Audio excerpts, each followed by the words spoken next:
नमस्कार दोस्तों, आज मैं छात्रवृत्ति संबंधी एक अपडेट देने वाला हूं कि आज का क्या अपडेट है। तो दोस्तों, आप हमारे इस चैनल पर नए हो तो सब्सक्राइब जरूर करें, क्योंकि छात्रवृत्ति संबंधी जो भी नई अपडेट आएगी तुरंत आपको मिल सके। बेल आइकन को भी प्रेस करें ताकि आपके पास नोटिफिकेशन मिलता रहे। तो दोस्तों, लगभग मेरे पास 300 से 350 स्टूडेंट जुड़े हुए हैं, क्योंकि कॉलेज के अंदर बीएड और बीए दोनों क्लासों के स्टूडेंट जुड़े हुए हैं। राजस्थान के पश्चिमी राजस्थान जैसे जैसलमेर, बाड़मेर, सासोर, जालोर, पाली, सिरोही, उदयपुर, डूंगरपुर, प्रतापगढ़, बांसवाड़ा, कोटा, बूंदी तक के स्टूडेंट है वो जुड़े हुए हैं। तो इन जिलों के अंदर जो जो अपडेट आ रही है तो वो सारी अपडेट राजस्थान लेवल की होती है। तो जो जो अपडेट छात्रवृत्ति के अंदर आती है तुरंत आपको मिलती रहेगी, इसलिए इस चैनल को जुड़े रहिएगा, सब्सक्राइब करते रहिएगा। तो आज का अपडेट ये है कि छात्रवृत्ति मिलने से पहले ये कितने स्टेप से गुजरती है, जिसके बाद है आपके अकाउंट के अंदर ये छात्रवृत्ति जमा होती है।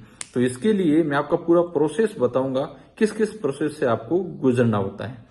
इससे पहले यदि आपने अभी तक आवेदन नहीं किया है तो इसकी डेट है वो आगे बढ़ा दी गई है कि 31 जुलाई 2024 तक आप आवेदन इसके कर सकते हो। जिन्होंने भी आवेदन नहीं किया है तो 31 जुलाई तक आप आवेदन कर सकते हो।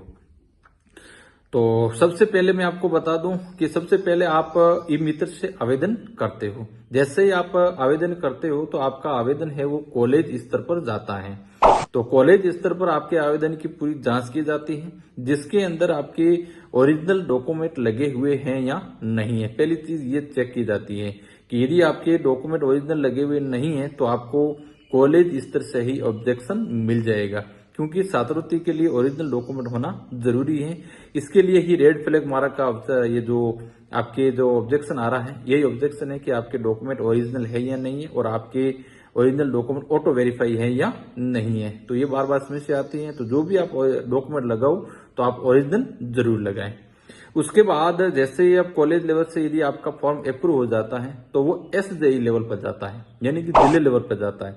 वहां पर भी आपके डॉक्यूमेंट की गहन जांच होती है। यदि उसको थोड़ा सा भी डाउटफुल लग रहा है तो जैसे वो ऑब्जेक्शन डाल देंगे, जिसके अंदर नाम है, पिता का नाम आपके 10वीं मार्कशीट के अनुसार है या नहीं है, आपने कहीं कॉलेज नाम गलत भर दिया या सेशन गलत भर दिया या मार्कशीट आपने ओरिजिनल नहीं लगाई है तो भी आपको ऑब्जेक्शन आ जाता है। तो आपको समय समय पर आपके एसएसओ आईडी को चेक करते रहना है, क्योंकि यदि आपका ऑब्जेक्शन आप सही नहीं कराओगे तो आपको छात्रवृत्ति मिलने वाली नहीं है। तो आपको समय समय पर आपको आपके एसएसओ आईडी को चेक करते रहिएगा। यदि आपका जो भी ऑब्जेक्शन है तुरंत आपको ऑब्जेक्शन ठीक कर देना है, क्योंकि ओबीसी के अंदर एक सिस्टम होता है पहले आओ पहले पाओ, क्योंकि लिमिटेड बजट होता है। यदि आप ऑब्जेक्शन समय पर ठीक नहीं करते हो तो आपको छात्रवृत्ति नहीं मिल पाती है। तो इस चीज का थोड़ा सा ध्यान रखें, थोड़ा सा अपडेट रहें छात्रवृत्ति को लेकर। तो पहला प्रोसेस होता है कॉलेज लेवल से। कॉलेज लेवल से अप्रूव होती है आपको जाती है जिला लेवल पर। जिला लेवल पर आपके आवेदन की गहन जांच होती है। उसके बाद जाती है डीएलओ लेवल पर। डीएलओ लेवल पर जाने के बाद सीधे ही आपके है जो पेमेंट है वो सेक्शन हो जाता है। ठीक है, जैसे आपका पेमेंट है वो सेक्शन होता है। सेक्शन होने के बाद आपके बिल जनरेट हो जाते हैं, यानी कि बिल बन जाते हैं कि आपकी कितनी छात्रवृत्ति आपको मिलने वाली है। ठीक है, बिल जनरेट होने के बाद आपके खाते के अंदर सीधे जमा हो जाती है। यदि आपका बजट अवेलेबल है तो बिल बनते ही कुछ दिनों के बाद आपके खाते के अंदर छात्रवृत्ति जमा हो जाती है।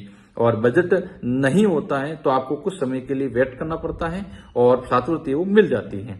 बहुत सारे स्टूडेंट ऐसे हैं जो पिछले 2-3 सालों के बजट है जो बिल जनरेट हो चुके हैं लेकिन छात्रवृत्ति नहीं मिलती है। तो इसके लिए यानी कि बजट की कमी होती है तो छात्रवृत्ति नहीं मिलती है। ठीक है, इस चीज का थोड़ा सा ध्यान रखें। बिल जनरेट होने के बाद आपके खाते के अंदर सीधे छात्रवृत्ति डिस्ट्रीब्यूट हो जाती है।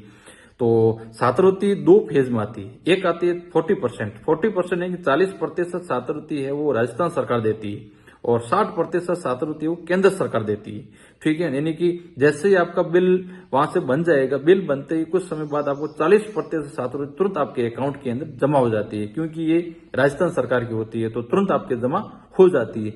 लेकिन केंद्र सरकार की 60% छात्रवृत्ति उसके लिए आपको वेट करना पड़ता है, क्योंकि केंद्र सरकार अलग से बजट जारी करता है, बजट जारी करता ही फिर वो छात्रवृत्ति आपको मिल पाती है। तो बहुत सारे स्टूडेंट ऐसे होते हैं कि कहते हैं कि सर हमारी आधी छात्रवृत्ति आई है, आधी छात्रवृत्ति नहीं आई है। तो इस चीज का आपको ध्यान रखना है कि आधी छात्रवृत्ति का मतलब 40% छात्रवृत्ति राजस्थान सरकार देती है।